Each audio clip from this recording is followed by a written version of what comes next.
দেখেন, ভগবানের স্থানে এসে ভগবানের নামে যদি ফাঁকি দেওয়া যায়, হ্যাঁ, ভগবান কিন্তু 14টা ক্যামেরা ছেড়ে দিয়ে রেখেছে, একটা তো নয়। জগতে সকলকে ফাঁকি দেওয়া যাবে, কিন্তু ভগবানকে ফাঁকি দেওয়া যাবে না। হরি বল।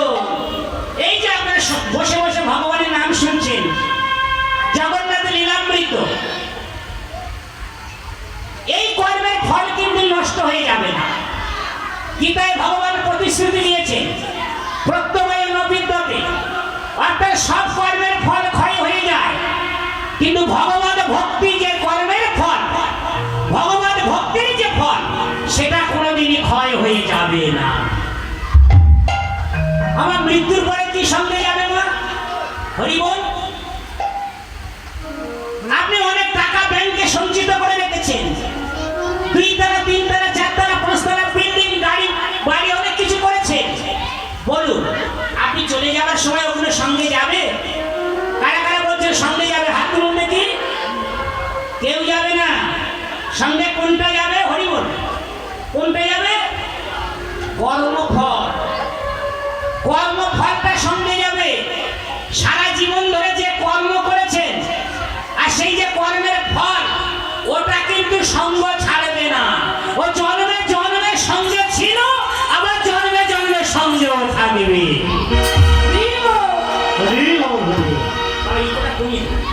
তাহলে দেখুন, ভগবানের ভক্তি মানে ভগবানের কথা শুনে যে ফলটা আপনি লাভ করবে, ওটা কিন্তু জন্মে জন্মে সঙ্গের সাথী। এ জন্মেও আছে, পরের জন্মেও থাকবে, এর পরে যত জন্ম হবে, প্রতিটা জন্মে ভগবান ভক্তি আপনার সঙ্গে যাবে। শুধু এই নয় মা, এ জন্মে যেখানে শেষ করলেন, হরি বল। হরে কৃষ্ণ। অনেক জায়গা আছে, আপনারা মানে আস্তে আস্তে আসুন আর বসে পড়ুন, যাতে অন্যের কোনো অসুবিধা না হয়। অনেকটা জায়গা আছে। হরি বল। তাহলে দেখুন, এ জন্মে যেখানে শেষ করবে, পরের জন্মে কিন্তু সেখান থেকে শুরু হয়ে যাবে। এই নয় এ জন্মেও ভগবান ভক্তি করতে করতে মরে গেলাম, পরের জন্মে সেই ফলটা জিরো হয়ে গেল, আবার পরের জন্মে 1 থেকে শুরু হবে না। ভগবান ভক্তি সেই রকম নয়। এই ভগবান ভক্তি আপনি এই জন্মে যদি 20% করেন, কথাই বলছি, 20% ফল পেলেন, এই জন্মে অপ্রকট হয়ে গেলেন, দেহ রাখলেন, পরের জন্মে আরো উন্নত জন্ম হবে। সেখানে গীতাতে প্রভুপাদ তিনি ব্যাখ্যায় বলেছেন যে কেউ যদি ভগবান ভক্তি অনুশীলন করতে করতে দেহ রাখে, পরের জন্মে তিনি হয় কোনো ব্রাহ্মণ কুলে জন্মগ্রহণ করবে, না হলে কোনো বৈষ্ণব কুলে জন্মগ্রহণ করবে, না হলে কোনো উন্নত ধনীর বাড়ি জন্মগ্রহণ করবে। তাহলে দেখুন, এই জগতে বড়লোক হওয়ার জন্য আমরা কত প্রয়াস করছি, তাই না?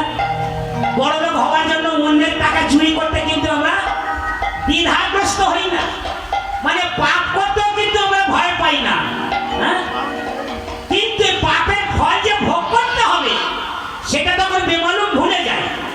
তাই যদি ভগবান ভক্তি করেন, ভগবান বলেছে তোমাকে কোনো চিন্তা করতে হবে না, তুমি যেটা চাইছো সেটাই পাবে। জীব, তোমার কাজ হলো ভগবানের সেবাত্ব গ্রহণ করে নিয়ে তাকে সেবা করা। তুমি এই কর্ম করে যাও, ফলটা আমার হাতে। আমি তোমাকে ঠিক সুন্দর করে তুমি যেটা চাইছো, আমি তোমাকে সেটাই দিয়ে দেবো। প্রেম সে বলো রাধে রাধে রাধে রাধে। শ্রী রাধার ভাবে গোড়ায় অবতার, শ্রী রাধার ভাবে গোড়ায় অবতার, শ্রী রাধার ভাবে গোড়ায় অবতার, শ্রী রাধা।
তিনি বলছেন যে হরে কৃষ্ণ নামে বহু চৈতন্য মহাপ্রভু তিনি যে হরে কৃষ্ণ আন্দোলনের সৃষ্টি করেছেন।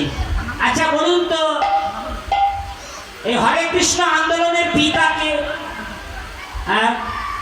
চৈতন্য মহাপ্রভু তিনি যদি না আসতেন তাহলে বিশ্ব জুড়ে কিন্তু হরে কৃষ্ণ নাম কেউ জানতেই পারতো না। সংকীর্তন ঐক্য পিতর তিনি হলেন সংকীর্তনের পিতা। এই হরিনাম সংকীর্তন যজ্ঞের পিতা হলো চৈতন্য মহাপ্রভু। চৈতন্য মহাপ্রভু তিনি এসেছিলেন সারা ভারতবর্ষে তিনি হরিনামের বন্যা বইয়ে দিয়েছিলেন। তারপরে মহাপ্রভুর একজন অনুগত সৈনিক ভক্ত সেনাপতি ভক্ত যেটা চৈতন্য ভাগবতে উল্লেখ করা হয়েছে যে মোর সেনাপতি ভক্ত এক আসিবে ভারতবর্ষে। সেই সেনাপতি ভক্ত জন্মগ্রহণ করবে কলকাতায়। ভারতবর্ষের সীমানা ছাড়িয়ে সারা বিশ্ব জুড়ে বিশ্বের প্রতিটি দুয়ারে দুয়ারে হরে কৃষ্ণ আন্দোলনের সম্প্রসার ঘটাবে জগৎগুরু ছিল প্রভুপাদ। জগৎ জুড়ে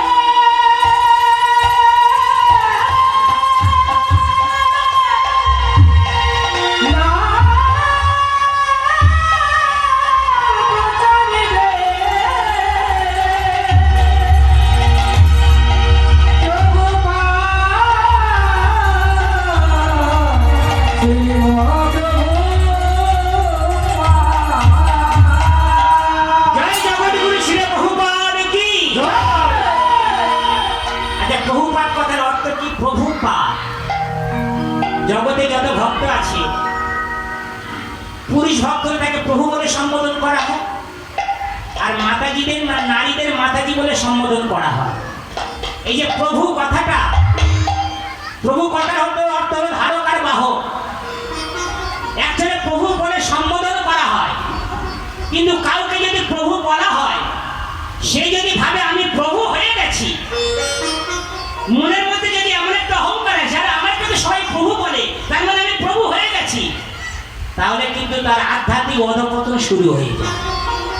প্রভু বলে তোমাকে সম্বোধন করা হচ্ছে তার মানে এই নয় তুমি প্রভু নও, তুমি প্রভুর সেবক। আমি তোমাকে সম্মান করছি প্রভু বলে, আমি আপনাকে মাতাজি বলে সম্মান করছি, কিন্তু তার মানে এই নয় আমি রাধারানী হয়ে গেলাম কিংবা আমি প্রভু হয়ে গেলাম। এটা যেদিন মনে আসবে সেদিন থেকে আধ্যাত্মিক পতন শুরু হয়ে যাবে।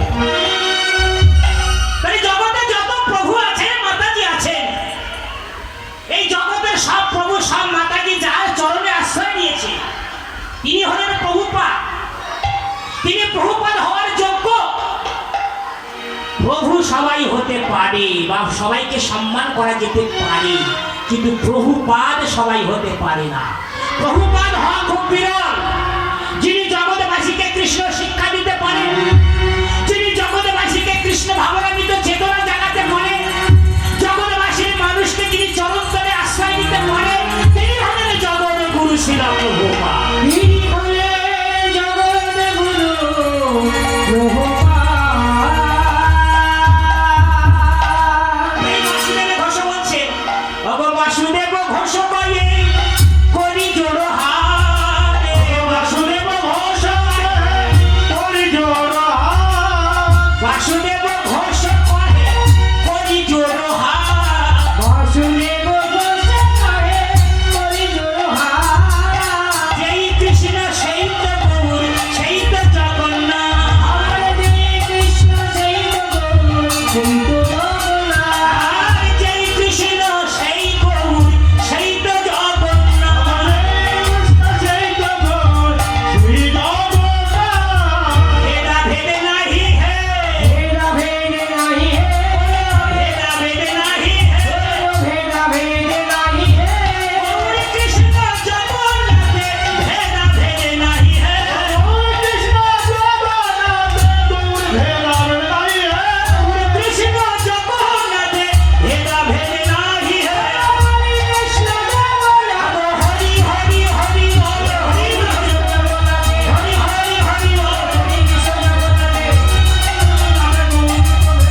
ভক্ত, গৌর ভক্ত, তিনি কি দেখছেন তার নয়ন দিয়ে, তার দৃষ্টি দিয়ে কি দেখছেন?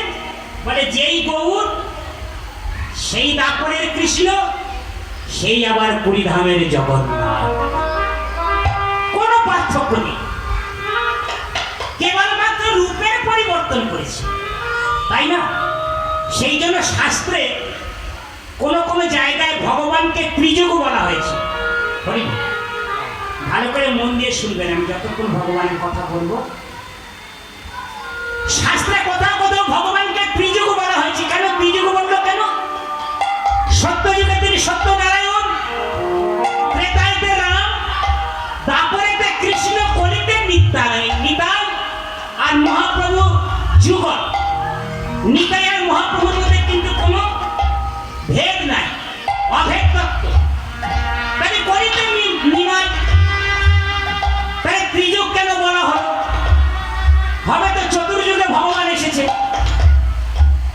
কলিযুগে যে ভগবান এসেছেন চৈতন্য মহাপ্রভু রূপে, তিনি কিন্তু ভক্তের ভাব নিয়ে এসেছেন। হরিবল হরিবল। মহাপ্রভুর ভাবটা কেমন? মহাপ্রভুর ভাব হলো রাধার ভাব। রাধার ভাব আর রাধার কান্তি, কান্তি মানে গায়ের রং।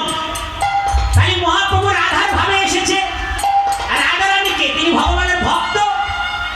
তাই কলিযুগে ভগবান এসেছেন বটে, কিন্তু ভগবানের ভাবটা ছিল ভক্তের ভাব। সেই জন্য শাস্ত্রে কোথাও ভগবানকে ত্রিযুগ বলা হয়েছে। তা সেই গৌর তিনি আপন ভক্তকে, জগৎবাসীকে কৃপা পরিশোধ করছেন। তিনি হলেন পতিত পাবন। কিন্তু জগন্নাথ রূপে কলিযুগে ভগবান প্রকটিত হয়েছিল। কেন না? জগন্নাথ একটা বিশেষ রূপ। শাস্ত্রে কথিত আছে আমাদের ভারতবর্ষের চারদিকে চারটে মহান ধাম আছে, বিখ্যাত যে চারটে ধাম। সেই চারটে ধাম ভারতবর্ষের চতুর্দিকে, পূর্ব পশ্চিম উত্তর দক্ষিণ চারদিকে আছে। সত্যযুগে বদ্রীনারায়ণ, বদ্রীনারায়ণ আছেন, তিনি হলেন বদরিকে আশ্রমে বদ্রীনারায়ণ রূপে পূজা পাচ্ছেন সত্যযুগে। ত্রেতা যুগে রামেশ্বরমে রাম, তারপরে তিনি দ্বারকায় কৃষ্ণ, আর কলিতে নীলাচলে তিনি জগন্নাথ রূপে প্রকটিত হয়েছে। এই চতুর্দিকে চারটা বিখ্যাত ধাম, আরো অনেক ধাম আছে। তাহলে বলবে বাবা বৃন্দাবন কি ধাম নয়? নবদ্বীপ মায়াপুর কি ধাম নয়? হ্যাঁ ধাম, কিন্তু এই চারটা হলো মুখ্য ধাম। যারা ভক্তি জগতে এসেছেন, আমি তাদের কাছে অনুরোধ করবো তারা যেন জীবনের মধ্যে অন্তত চারটে ধামে একবার করে দর্শন করে আসতে পারে। কথিত আছে শাস্ত্রে ভগবান তিনি বদ্রীনারায়ণে গঙ্গার জলে স্নান করে। তাহলে স্নান করলে, স্নান করার পরে কি করে? জামা কাপড় পরে। ভগবান দ্বারকায় গিয়ে জামা কাপড় পরে, অর্থাৎ শৃঙ্গার করা হয়। দ্বারকাতে এত সুন্দর করে ভগবানকে শৃঙ্গার করা হয়, যেটা পৃথিবীর অন্য কোনো ধামে এত সুন্দর করে শৃঙ্গার করানো হয় না। তাহলে ভগবান বদ্রীনারায়ণে স্নান করে, দ্বারকায় গিয়ে তিনি জামা কাপড় পরে, তারপরে সেবা করতে কোথায়? সোজা চলে যায় পুরী ধামে। পুরী ধামে গিয়ে ভগবান 56 ভোগে সেবা করে। জগন্নাথ দেবের এত লীলা আছে যে ভগবানকে এত সেবা দেওয়া হয়, একবার সেবা পেয়ে হাত ধুইতে ধুইতে না ধুইতে আবার তাকে সেবা দেওয়া হয়, মানে হাতের জলে শুকায় না। ভগবানকে এইভাবে সেবা করা হয়। তাই তিনি পুরী ধামে সেবা করেন। তাতে একটু স্নান করলো, জামা কাপড় পরলো, সেবা হলো, এবার একটু বিশ্রামের দরকার আছে। তিনি কোথায় বিশ্রাম করেন? রামেশ্বরমে। রামেশ্বরমে গিয়ে ভগবান তিনি নিদ্রা যান। প্রেম সে বলো রাধে। এগুলো ভগবানের লীলা, এগুলো অপ্রাকৃত লীলা। এখন এই অপ্রাকৃত উপলব্ধি করতে গেলে তাকে ভগবত ভক্তিতে উন্নত হতে হবে। অনেকে শুনে হয়তো মনে মনে ভালো পারো, আবার হয় নাকি? এগুলো হয়, কারণ ভগবান বলেছেন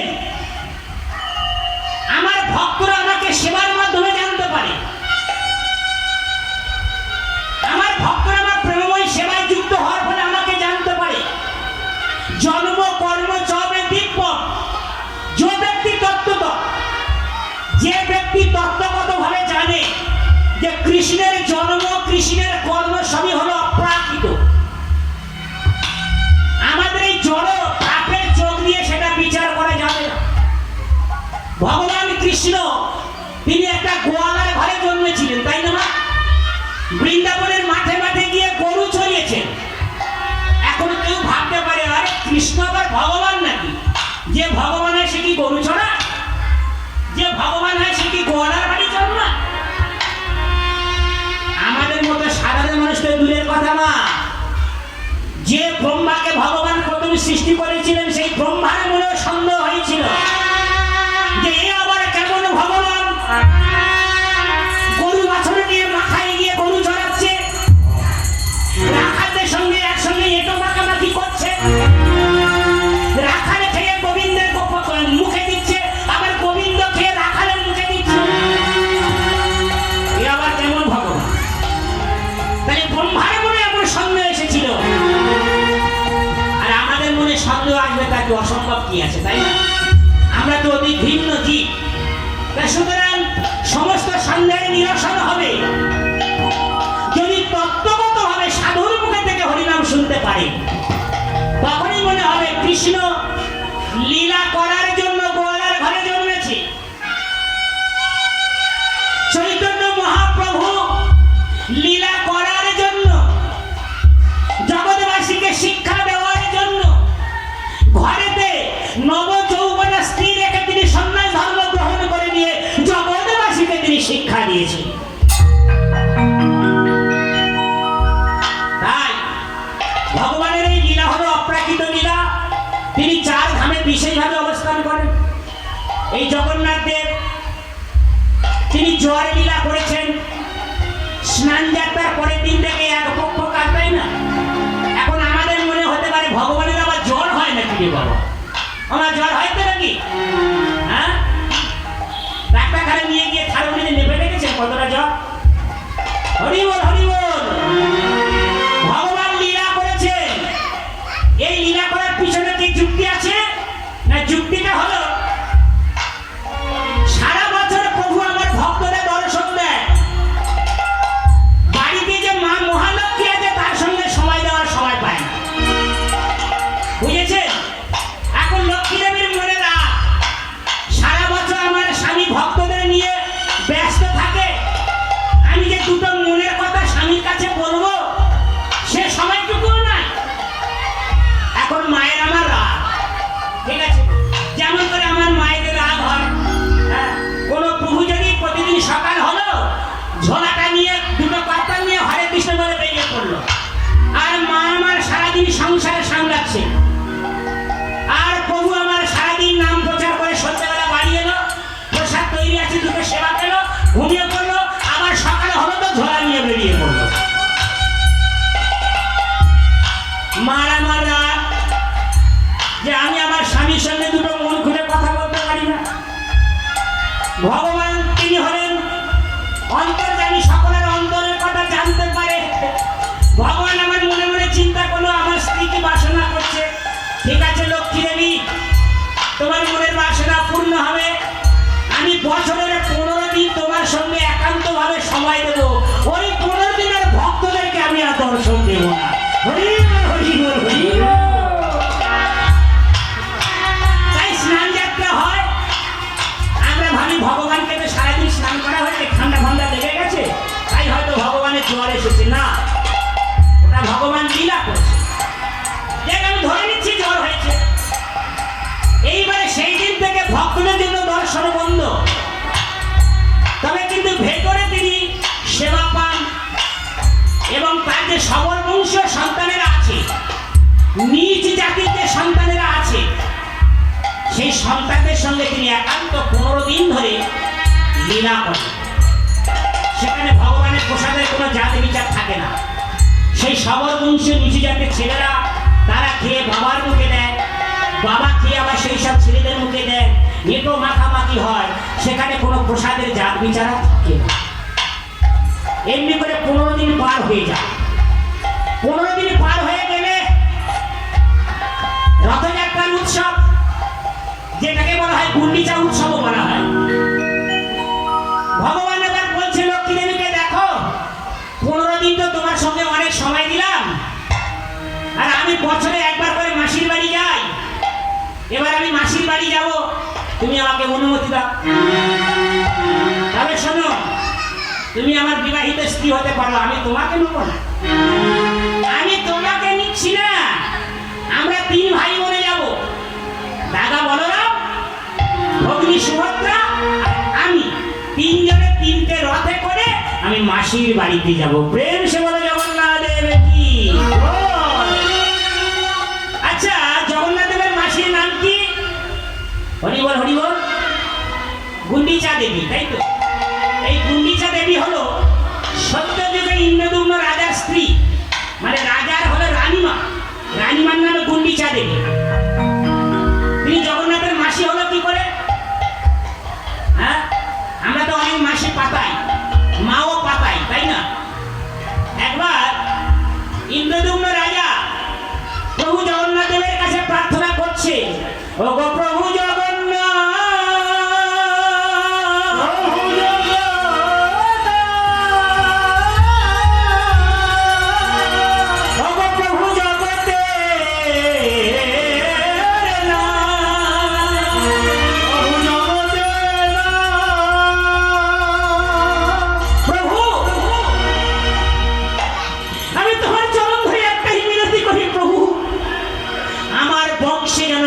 সন্তানে না আসে।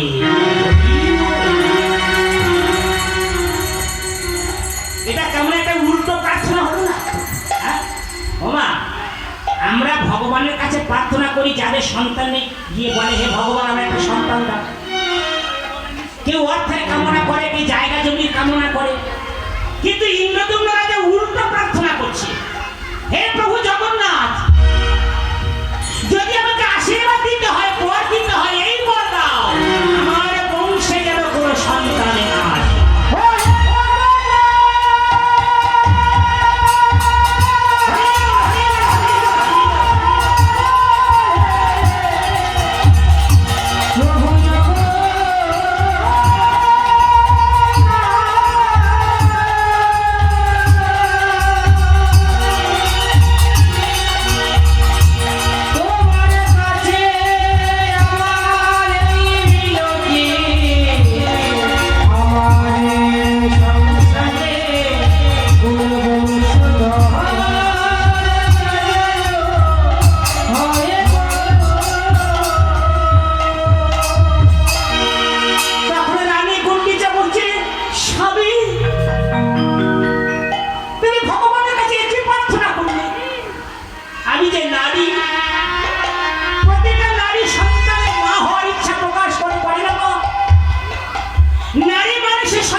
সন্তান চাই, কিন্তু তুমি একই ভগবানের কাছে একই প্রার্থনা করবে যে তোমার বংশে সন্তান আসবে না,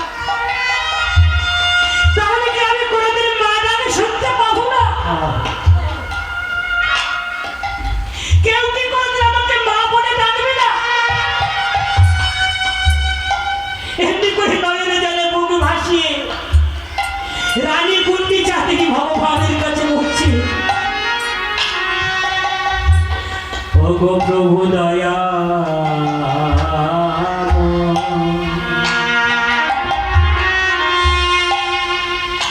এই মিনতি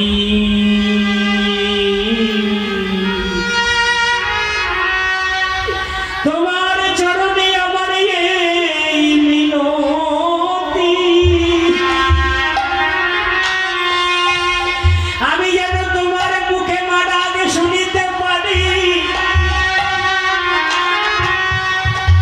তোমার মুখে মা ডাক শুনে আমি যেন নারী জনম ধন্য করিতে পারি।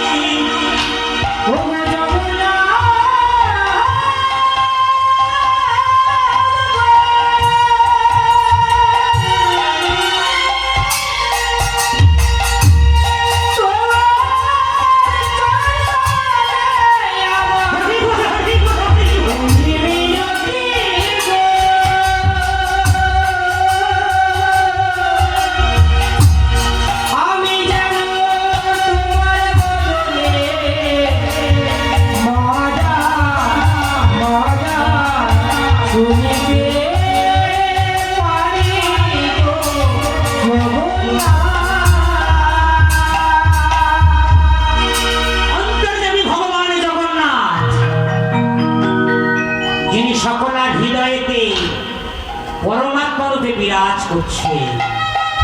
তিনি জীবের অন্তরের কথা জানতে পেরে মনে মনে বলছেন, মা, আমার মা তো আছে, যশোমতী দেবী আমার মা,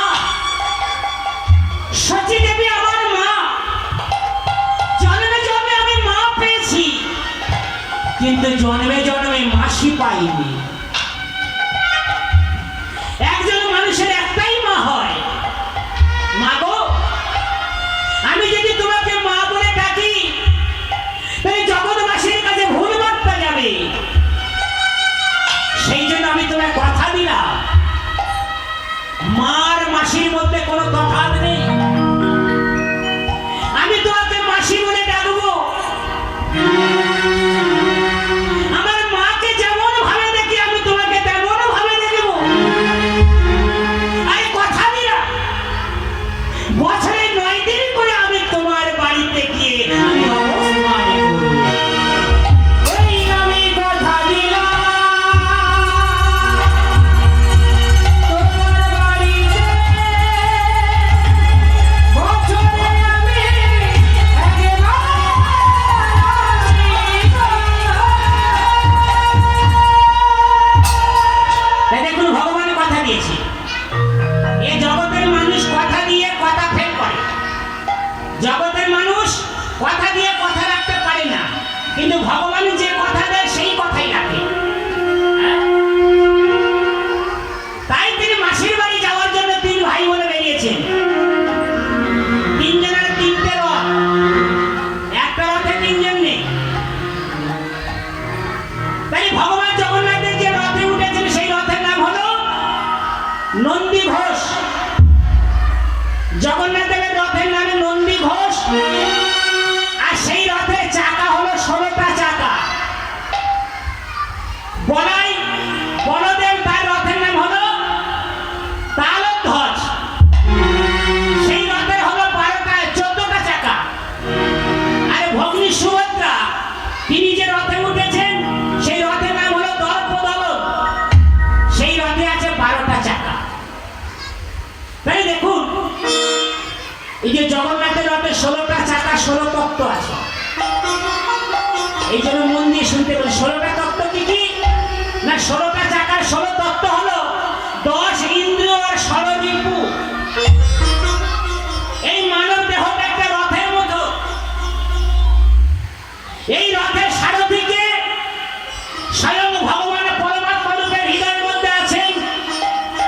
তিনি এই রথের সারথি হয়ে রথটাকে পরিচালনা করছেন। তবে 10টা ইন্দ্রিয়, 5টা কর্মেন্দ্রিয়, 5টা জ্ঞানেন্দ্রিয় আর 16 রিপু, মানে 6টা রিপু, কাম, ক্রোধ, লোভ, মোহ, মদ, মাৎসর্য। এই হলো 16টা তত্ত্ব।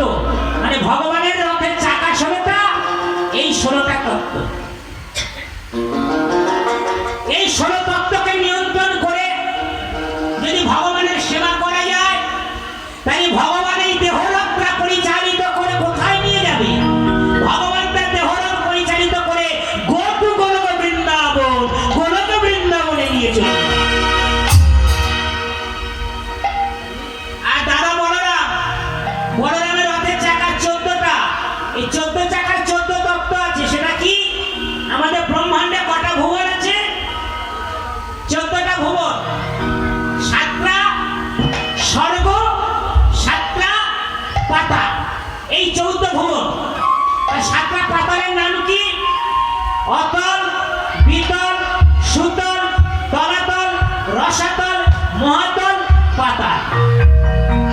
ক্রমান্বয়ে 7টা গ্রহলোক নিচের দিকে নেমে গেছে। আর পাতালের তলায় আছে নরক। হরি বল।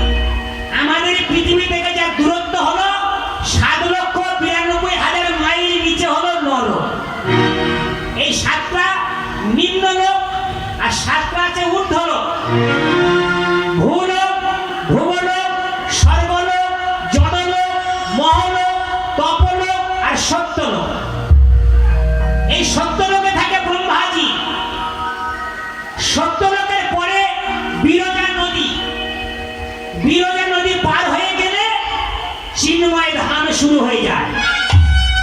সেই চিন্ময় ধামে হরিবল, এখানে যেমন দ্বারকা আছে ভৌম বৃন্দাবনী, এখানে যেমন আপনার মথুরা আছে, এখানে যেমন অযোধ্যা আছে, তেমনি কিন্তু ওই বিরজা নদীর পরেও শুরু হয়ে যাচ্ছে অযোধ্যা, দ্বারকা, মথুরা, বৈকুণ্ঠ, তার উপরে আছে গোলক বৃন্দাবন। হরি, যে গোলক বৃন্দাবনে ভগবান তিনি রাধারানীকে নিয়ে নিত্য লীলা বিরাজ করছে।